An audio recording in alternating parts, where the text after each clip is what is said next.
And then we have phishing attacks. Which this is part of the it's a subset of of social engineering, and phishing is still one of the most commonly used types of attacks, for the same reason that, as we were speaking before, that the humans are in general the weakest link in the security chain because they are easily exploitable.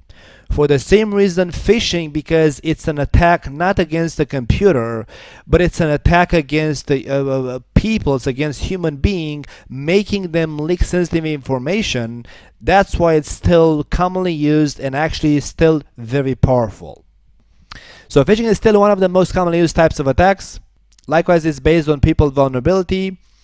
And in order to be successful across the years, it has changed its methods. So initially it was using email as the predominant spreading, let's say, protocol. But then, as you know, everybody who got connected to the internet found out that, hey, as soon as you receive an email looking from which seems to be from your bank asking for your username and password, don't be fool enough to provide those, because that could be an attack. So what happened in here is that most of the banks have started deploying mass mails or calling users, their customers, to provide awareness and free training against these types of attacks via email. Because in the end, the user, with a phishing attack being successful, in most cases the user doesn't lose the money. It's just the bank that has to put the money back in the user's account. So the bank is the one who is in the end the target, not the user. The user is just a relay to, of course, the user's money, but in the end the bank is responsible for that attack based on the current regulations. So that's why the banks have started, they have realized that they have realized they needed countermeasures to be put in there to let their customers know that when they receive such emails, they should pay more attention to actually make sure that that's actually an email which came in from the bank or not. And in general, they also tell the users that, hey, the bank doesn't send such emails asking for confidential information, which clearly makes sense, right? Even if you think about it.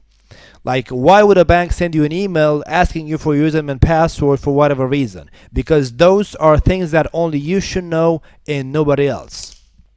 So as the email scam, started losing its penetration level, so users starting to be aware of such scams, then the attackers have moved on to what is called farming, which is based on DNS exploiting. Which, how this works is very simple. If you look at the user, let's say I am Christian in here. So that makes use of a DNS exploit, of a DNS attack. So let's say I'm Christian connected to my PC in here. Doesn't matter if I'm at work, at my home, and I want to connect to my bank account, Christian. So my bank account website is, let's say, www.xyz.com. That is my bank, of course, a virtual one. And I'm going to enter I'm going to open up a browser and type in that URL in order to get access to my bank account to perform whatever operations I want. But then, as the user is going to type in that URL in its browser, what's going to happen is that its TCP/IP stack is going to send the DNS request to the DNS server configured on the PC. Let's say the DNS server is server A. So we're going to send the DNS request to server A asking who is www.xyz.com. Now, if the attacker can actually take control of the DNS service from that server, what the attacker can do is make the DNS server reply to a DNS request about www.xyz.com with the IP address which is going to take the user to the attacker's website, not to the real bank's website. So by using a DNS attack, the attackers can configure the DNS server in such a way that upon a DNS request to resolve xyz.com, the DNS server is going to reply that you find that URL, that host, to the IP address of 1.2.3.4, for example, which this is not the address where the bank hosts its real website. It's a faked, it is the address where the attacker has published a web server which looks up to be legitimate because it's a copy paste of the real bank's web server. So the user actually, let's assume that the bank's web server resides in here on router 4. So let's say this is the real bank web server in here, the real bank web server.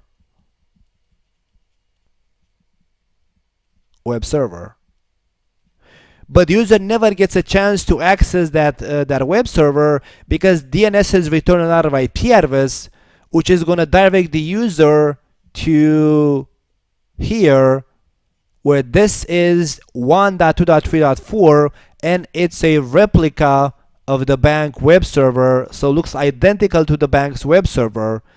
Then the user is going to initiate a session to that replica, put in there its own credentials, and then the attacker is going to get access to the user credentials, and the attacker can use those credentials to actually log in the name of the user to the real bank web service, and then do all kind of transactions from there.